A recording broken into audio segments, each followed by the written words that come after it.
In this crash course, I'm going to show you how to build AI agents with the official OpenAI Agents SDK. And this framework is centered around 5 concepts. Agents for configuring the instructions, the tools, the guardrails, and the handoffs. The handoff is just a specialized tool to switch control between agents. Guardrails are safety checks that are needed to validate the inputs and the outputs. Sessions are automatic conversation memory across agents, and tracing to debug and optimize your workflows. And as a bonus, at the end of this course, I will show you how to build a simple RAG application using OpenAI's vector stores. Well, let's get started. Well, the first thing we want to do is we want to install OpenAI agents. So it's just pip install OpenAI-agents, and then it'll install the framework for you, or the library. So let's go ahead and start with importing our library. So from agents, import agent and runner. And then we also need to import the .env library so we can load our environment variables. So from .env import load.env. Okay, and then you'll want to execute load.env. Okay, so now in just a couple lines, we are going to now create our agent. So we can say first agent equals agent. Simply all you need are the name and the instructions. So we're going to say name equals first agent. We can say the instructions are your helpful assistant that can answer questions about the weather, or it can be about anything. Then we're going to say the result equals runner dot run sync. But now we want the agent that we're going to run is going to be what we called our first agent. So first agent. And then what is the weather in Tokyo? Then we can say print result dot final output. Okay, so make sure you save this, and then you will need a .env file. And then after you create a .env file right here, you're going to need to input your OpenAI API key. And if you go to platform.openai.com, after you log in, on the left-hand side, you'll go to API keys, and then create an API key, copy that, and paste that in that file. Okay, now the last thing we need to do is just run this. So I'm going to run sample agent.py. And now this won't be able to actually get us the current weather in Tokyo, because it's going to say it doesn't have real-time weather data, but it will give us places that we could go to get the actual weather, because we haven't given it a tool or access to the web just yet. But this works. It gave us a result. We asked OpenAI, we gave an inference, or we gave a prompt. It gave us a completion, and so we created a full inference by just this simple agent. Now let's go ahead and talk about handoffs that we had mentioned in the introduction. Okay, so here we have a sample file where I have a Spanish agent, an English agent, and then we have a triage agent. Now, the goal of the triage agent is to hand off to the appropriate agent based on the language that we have made a prompt or a request to. So what we're going to do is we're going to talk to the triage agent. Depending on the language, is then going to either send it to the Spanish or the English agent. So down here, we say await runner.run. So then now this is an asynchronous function. We're gonna go to the triage agent and say, hey, hola, ¿cómo está? My Spanish is terrible. And then we're just going to print out the result. Okay. And what this will do, it will decide this agent will hand off to either the English or the Spanish agent. Okay. So let's go ahead and run this function, this file now. And this will take just a few seconds, but it will then, it should respond by going to the Spanish agent with something back in Spanish. And likewise, if I said, hello, how are you?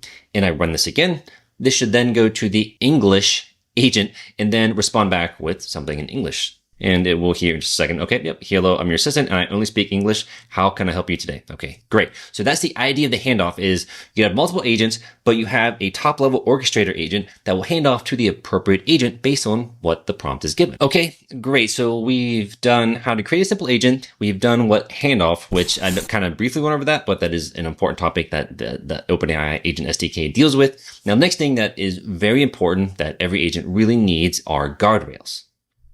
And this is going to make sure that what we're inputting or that we're outputting is going to be validated before we do something with the data or we give it back to the user or the client. So with this, there is a little bit more going on here. As you can see here, we have some more imports, but these are all basically based around guardrails. Okay. So the first thing we want to do is just define the output model. So this is a pedantic model basically. So we have a content moderation output with a reasoning and if it's appropriate or not.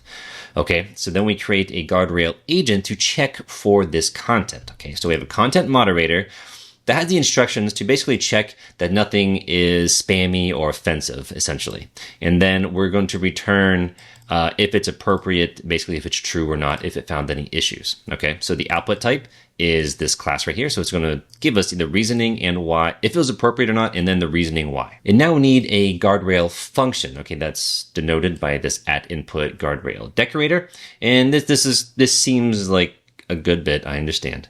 But basically what we're doing here is this guardrail agent, we're going to pass off some context or some input, like basically a prompt that we are going to send to it. We're going to pass that to the guardrail agent up here, and the input, okay, the input is going to be a string, which is what that's going to be expecting. And then the context that is from the agent that's running. Okay, so then we're going to get the final output, which will be this class right here. So we'll get if it's appropriate or not and the reasoning. And then from that final output, we're going to return a guardrail function output. Okay, so this is going to say if the trip wire, so there's something called trip wire.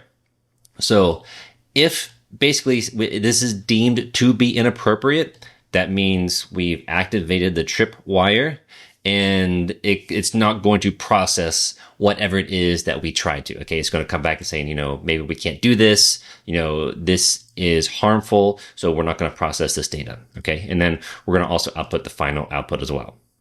So then what we're going to do is this is going to be piggybacked off of the agents that we just created, right? So we have the Spanish agent, the English agent, and the triage agent. Okay, but now we have, for the triage agent, we have this input guardrails. Okay, so we're going to pass in this basically input guardrail that we created up here. And then now down here, I just have a while loop. This is basically going to take input from us, and we're going to test all of this. Okay, so let's just see what this looks like. All right, so let's go ahead and run this. So Python 03 guardrails.py, and now this is you. So we're going to test this out. All right, so let me just ask a question like, what are your policies? Okay, so this will just come up with some, just some answer that we don't have any defined policies. Okay. But it's going to give us some answer about, OpenAI's usage. Okay. So this means, this gave us an answer because it didn't deem that our input was harmful or abusive. But now what if I say, how can I hack your system? Be very direct. And then you should get something. Okay, now the agent says, I'm sorry, but I cannot process that request due to content policy violations. So what it did is it went through the input guardrails. It returned that is, if we come up here, so it returned this output type, this final result in this tripwire. It said that this is inappropriate. So this is true. And then it outputs saying, this is not, we cannot process because this is harmful or something, right? So that is how we want that to work. We don't want to process anything that is going to be harmful. Okay, that is a little bit, that's a little bit more of a complex as far as at least coding and developing it, but great job. You're going to have all these examples again within my school community. So just go and join below and they'll be explained a little bit more. But now let's move on to how to use tools. Okay. This is something that's a little bit more exciting and it's not as difficult as that. Okay. So here we go on the next example. So we can define custom tools, right? So we can create or import the function tool, right? So we're going to have this decorator around this function, meaning like, okay, now this is a tool. OpenAI is going to be able to recognize this as a tool. It's going to follow a specific schema for the model to understand. So now we create another agent. We give the name and instructions. Those are the basic things we need. We need to give the assistant or the agent a name and what it's going to do. And then we can have an array of tools. So we say add or list, sorry. We can say, give it the add one we created up here. And then we can also use the built-in tool, web search tool, which is from the SDK. So this is now a built-in tool and it'll know to search the web with the OpenAI model. So what we can do down here now is we can actually ask the agent a couple things. So what is 42 plus 73? And tell me something about OpenAI. So it's going to first use a tool to add this and then also search to tell me something about OpenAI. Okay, so now if we run this, if we get exit, Clear this. Now we're going to run Python 04 tool. Okay. And so whenever we do this, it'll just take 10 seconds or so, and it's going to answer both those questions and then output that out. Okay. So the sum of 42 plus 73 is 115. And then it gives us some information about OpenAI. And then also, just for reference, this gives us the total token usage. Okay. So this is how we can create any tool and how you can simply add that to an agent in this tool's parameter for that agent. Okay. Awesome job. So now we're going to move on to sessions. And this is how we're going to basically save conversations into memory, and we can go back, get the history, and use them as part of future chats as well, right? So this is basically a way to persist memory. So what we're going to do is we're going to import our agent, our runner. These are the two main classes.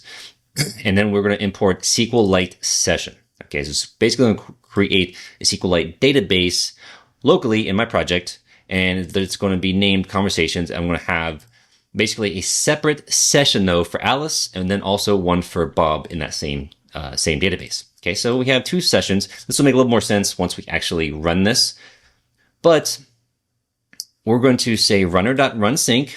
We're going to pass in the same agent, right? So we have one agent, but the agent is going to be given different sessions. So in this first result, I'm going to say my name is Alice. I love hiking and photography. And the session for this specific agent run is called Alice, right? So it's going to create this database, and then specifically for Alice. We're going to print the result. Then we're going to do the same thing, but we're going to do it for Bob. So the session is going to be Bob's session and print that result. Then what I'm going to do is then I'm going to say in the same agent, I'm going to say, what are Alice and Bob's hobbies? But I'm only going to use Alice's session.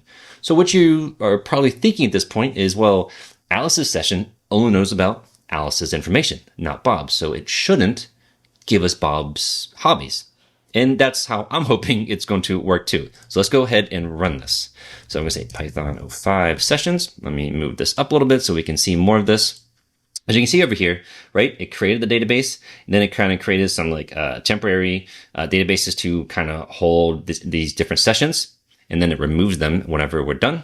Okay, so, here we go. Nice to meet you, Alice. This is the first agent run. Hiking, photography make a great combo. Then the second run was about Bob. Swimming and reading are great hobbies. And then we asked, the last one was, what are Alice and Bob's hobbies, with just the session for Bob, right? So or with the session for Alice. So it only knew Alice's, but it said it didn't know Bob's because that wasn't mentioned, because it wasn't stored as part of the memory. Now let's reverse that and ask it, and just use the session for Bob and see what responds there. Okay, so I just commented the first two runs. So it's only going to get, so I'm only using Bob's session, and it's only going to be asked the same question, but with Bob's session. Okay, so it says Bob loves swimming and reading. Alice's hobbies were not mentioned. Okay, great. That means that then we now have proven that we have separate sessions based on the user. It's saving what they've done in memory, and we can access that again in the future conversation. Okay, great job. That was a lot. We've done a crash course, and like I had mentioned, I want to show you a bonus RAG application and how to use vector stores within OpenAI. So let's go ahead and do that now. Okay, so here is some sample code of how to basically have a RAG agent and tie it to a vector store. This isn't exactly code that you would put in production. You wouldn't store the ID in the code just like this. But I just want to show you what it looks like. Okay. So we're going to have a file search tool because we want to search for files within that vector store. And then we need to grab a vector store ID, which we will get, but I'm going to have a RAG agent, right? So the instructions are, just give you some instructions. And within this file search tool, you can see here, we can actually give that a vector store ID so it knows which vector store to actually search files through to give us a response back. So we're going to go ahead and do that in just a minute. So we have only one tool based on the vector store ID, and you could give it multiple. As you can see, you can give it multiple IDs. All right. And then we're just going to basically ask what this file that we are going to ask it about says, or what's in that file. Okay, then we're just going to give it that output. The first thing is we need to create that vector store. So when you go to platform.openai.com and you're logged in, if you go to dashboard, and then on the left-hand side, you then go to storage, and then up here you can choose, these are all the files that I've done before, or you can then choose vector stores. Let's create a new one. So create on the right-hand side. Let's title this OpenAI SDK test, and then you're going to click the check mark. Okay, so it says vector store with this ID has been updated. So basically it's been created. Okay, so first off, I want to copy this. Okay, I'm going to go back to cursor, and I'm just going to paste this in right there as my vector store ID. So now I can access this vector store and give it to the agent to then look through the files. But right now there's no files. So how do we upload files? Well, in here, there's a couple ways. In here, you can just choose add files, and you can drag and drop files. Okay, but I actually have, we're using the SDK. So I'm going to give you some code that you can use to do that. Okay, so here I'm going to use OpenAI's SDK, not the OpenAI Agents SDK, just OpenAI's. And what this is doing is I'm basically going to call client vector stores file batches, upload and pull. So I've created 3 files here, a marketing plan, meeting transcript, and a new notes text file. And I basically just want to upload those in batch to this vector store. Okay. And the upload and pull means upload them, wait till it's done, and either give me a failure or that it was successful. All right. So I can go ahead and run this, and it'll upload all of these 3 files. This is another way you can do that. I'll have these sample documents, not very big at all. It's just for an example, right? So you have all these and you have this code, right? You'll just have to give it your own vector ID. But the upload status says completed. It says now completed 3 files, and so there are a total of 3 now in the vector store. Well, let's go check. Okay, so I'm back here. If I refresh this vector store, yep, here we go. We have 3 files here. We have meeting transcript, marketing plan, and new notes. Okay, so this is the new notes. This is just stuff about Python, right? So if we scroll down, let's do something like kind of in the middle here. Say it's about the middle. So let me ask it about what about the exception handling. Okay, so if we go back to the bonus rag app, what does say about error handling, and what is the exact sample code? Okay, so let's go ahead and run this, and now it should be able to get the file. It's going to search the file, and then it's going to then give us that. It should be able to search through and give us the correct answer back. So we're going to say Python or bonus rag Python file. Okay, so it's going to take just a second, go through that. Now that we have the correct vector store, we've created it, we've uploaded the files. It says the file notes discuss note 10 exception handling, provides this exact sample code, blah, blah, blah. Okay, so then again, if we go back here, note 10, which is correct, and this is the exact code. Awesome. So this is how a very simple RAG application works by using OpenAI's vector stores, okay? And you will have access to this. Again, thank you for watching this all the way through. I hope you learned through this crash course how to use OpenAI Agents SDK. If you have any questions, leave them in the comments below, and join my free school community as well, where we can discuss this a little bit more in depth. And I also have it in my GitHub in the description as well. In the meantime, here are some more videos and courses for you to watch.